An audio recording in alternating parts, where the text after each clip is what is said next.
Assalamualaikum warahmatullahi wabarakatuh. Salam dan bahagia. Di pertemuan ke-12, kita belajar tentang klosur, persekitaran, dan titik limit dari topologi R ya, atau topologi biasa atau topologi usual. Topologi pada bilangan real ya pastinya. Kalian ingat kembali ketika definisi dari klosur dari suatu himpunan kan adalah irisan semua himpunan tertutup yang memuat A ya. Nah, jadi dalam topologi R untuk mencari klosur juga sebenarnya sama. Jadi mencarinya itu adalah dengan menggunakan teorema yang A tertutup jika dan hanya jika A klosur sama dengan A. Jadi A klosur adalah himpunan tertutup terkecil yang memuat A. Nah, di sini A tidak tertutup, maka A klosur tidak sama dengan A. Tapi jika A ditambah beberapa elemen sedemikian sehingga A menjadi himpunan tertutup dan merupakan himpunan terkecil yang memuat A, maka A klosur sama dengan A. Oke, lebih jelasnya perhatikan contoh berikut. Cari klosur dari min 1 sampai 3.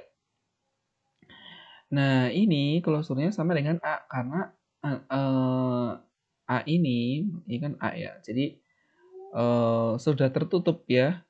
X-nya sama dengan min 1 dan X-nya sama dengan 3. Jadi sudah dibatasi oleh ada sama dengannya semua ya untuk ngeceknya seperti itu. Kemudian yang kedua, ini mohon maaf tidak muncul ya, harusnya ada B. Tentukan klosur dari B sama dengan 0 sampai 5. Nah, karena di sini 0-nya itu kan belum masuk ya, belum ada sama dengannya.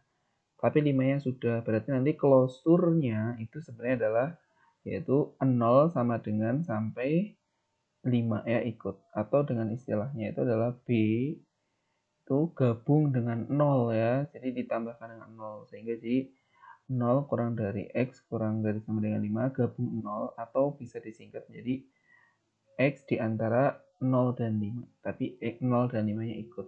Nah, jadi klosur dari B, ini B-nya ya, itu adalah B gabung 0. Kemudian yang selanjutnya yang contoh ketiga C. Gimana kalau mencari klosur dari 2 kurang dari X kurang dari 3? Berarti tinggal tambahkan 2 sama 3 ya, karena kan ini belum ada sama dengan. Nah, sehingga jadi C gabung 2,3. Jadi ini 2 kurang dari X kurang dari 3 ditambahin 2 dan 3 maka menjadi X di antara 2 dan 3 di mana 2 dan 3-nya ikut. Sehingga jadi himpunan tertutup sehingga klosurnya sama dengan C gabung 2,3. Selanjutnya, tentukan klosur dari min 1 sampai 7 dengan X tidak sama dengan 4. Nah, berarti untuk mencari klosurnya kan ini gara-gara tidak ada X sama dengan 4. Maka kalau ditambahin 4, maka akan menjadi min 1 sampai 7. Nah, di sini D tidak tertutup ya karena X sama dengan 4 dan X min 4 dan X sama dengan 7 ini bukan anggota D. Agar D menjadi tertutup, maka tambahkan 4 sama 7 ya. Sehingga di sini 7-nya kan belum sama dengan. Jadi himpunan itu digabung dengan 4 dan 7, maka menjadi min 1 sampai 7. Jadi D gabung 4,7 merupakan klosur dari D yang seperti ini. Bisa dipahami ya. Jadi ini yang ini sama dengan tuh harusnya ada C-nya. Begitu juga yang atas-atasnya itu ada B-nya, ini ada A-nya. Kemudian setelah kita belajar klosur, kita coba ke neighborhood ataupun persekitaran ya.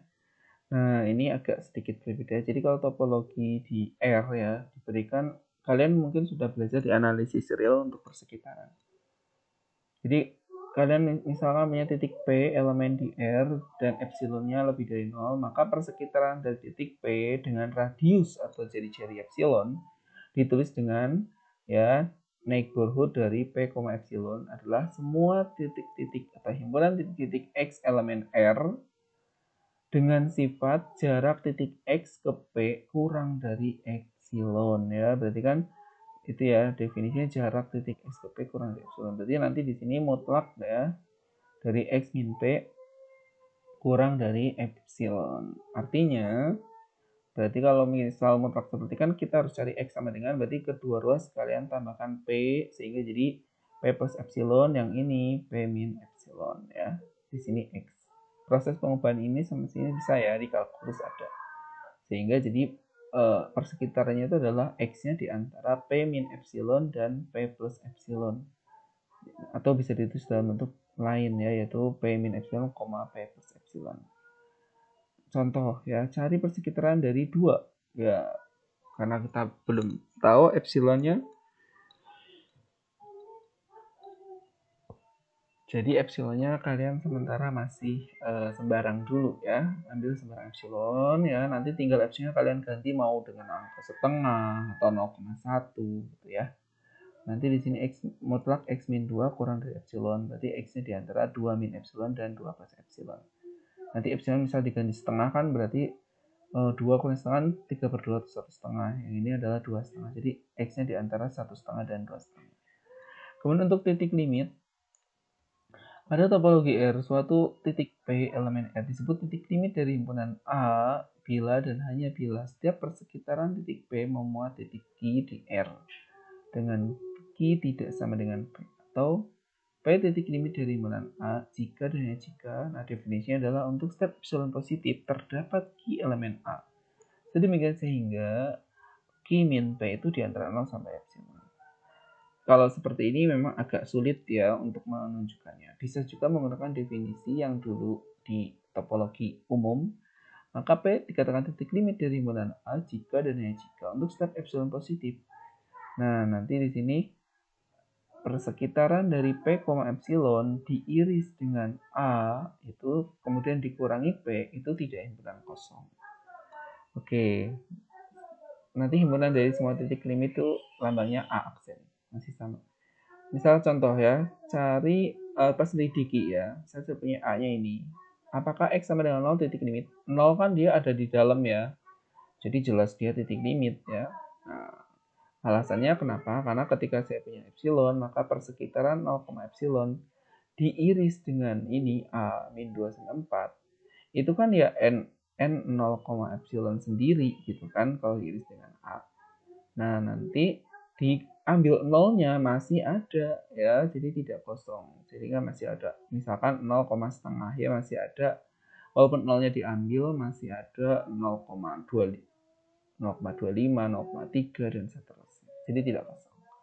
Sedangkan ketika saya ambilnya X sama dengan 4, nah X sama dengan 4 itu bukan elemen dari A ya, bukan anggota dari A. Tapi coba kita cek, maka kalau kita ambil epsilon positif kan persekitarannya 4 itu berarti ada ngambil yang bagian A di sini sebelah kiri, walaupun sebelah kanannya bukan bagian A. Jadi saya ambil misalkan epsilonnya setengah, berarti di sini 3,5 sampai 4,5. Nah, sehingga kalau diiris dengan A itu kan hasilnya adalah 3,5 sampai 4. Kalau diambil angka 4-nya kan masih ada ya 3,5 sampai 4 itu, kalau 4-nya nggak ada berarti sekitar 3,6, 3,7. Nah, itu kan tidak kosong. Tapi kalau saya ambil X sama dengan 6, X sama dengan 6 ini kan dia tidak ada di dalam A. Sehingga dia bukan titik limit ya. Alasannya kenapa? Karena ketika saya punya epsilon, dia sama dengan setengah, maka persekitaran titik 6 dengan setengah, kalau diiris dengan A, ya 6 kan berarti di luar ini ya, diiris dengan A itu kan berarti kosong karena A kan min 2 sampai 4, sedangkan persekitaran 6,5 itu kan ya 5,5 sampai 6,5 gitu kan, sehingga kosong. Jadi kalau diambil 6 ya tetap kosong ya. Jadi ini kan diiris dengan A, ini kan kosong ya, ini harusnya adalah kosong. Ini harusnya kosong. 0 maksudnya ini. Ini bukan 6 ya, tapi 0. 0 dikurangi dengan 6, ya kan kosong. Karena kan memang nggak ada. Oke, begitu ya. Nah, ini ilustrasinya. Jadi 6,5 itu sama aja 5,5 sampai 6,5. Kemudian kita coba contoh yang kedua. Diketahui B sama dengan 1,3 gabung 5. Apakah X sama dengan 5 itu titik limit? Bukan ya. Kenapa? Karena walaupun dia elemen dari B, tapi kan dia terpencil. Nah, di sini kan 4-nya kan nggak ada kan. Berarti dia ketika saya ambil epsilonnya sama dengan 1, berarti 5,1 diiris dengan B, ya, maka jadinya 5 dikurangi 5 kan hampir dengan kosong. Karena persekitaran 5,1 itu adalah 4 sampai 6. Nah, di sini 4 sampai 6 diiris dengan B. B kan ada angka 5-nya, ya. Berarti kan jadinya dia kosong. Hasilnya kan 5, ya. 5 dikurangi 5 dia bilang kosong. Nah, sedangkan X sama dengan 1 yang ini dia termasuk titik limit, ya. Karena ya selain dia di ujung dan dia merupakan elemen, tapi kan dia kalau saya ambil epsilonnya setengah itu dia ambil 1,5 ini sama setengah sampai 1,5. Kalau diiris dengan B kan masih ada 1 sampai 1,5, ya, sehingga jadi masih ada walaupun diambil 1 tetap tidak kosong. Begitu juga yang X sama dengan 2, apalagi X sama dengan 2 ini ada di dalam, ya. Nah, maka ketika epsilon positif, maka kita bisa menemukan bahwa persekitaran diiris dengan A diambil dengan 2 titik itu, maka tidak kosong. Oke, ini cara membuktikannya hampir sama dengan topologi pada umumnya, ya. Jadi silakan kalian coba latihan lagi, pelajari lagi, nanti lebih jelasnya kalian bisa latihan soal-soal yang ada di si Bedar, ya, di forum diskusi untuk dicoba. Salam dan bahagia.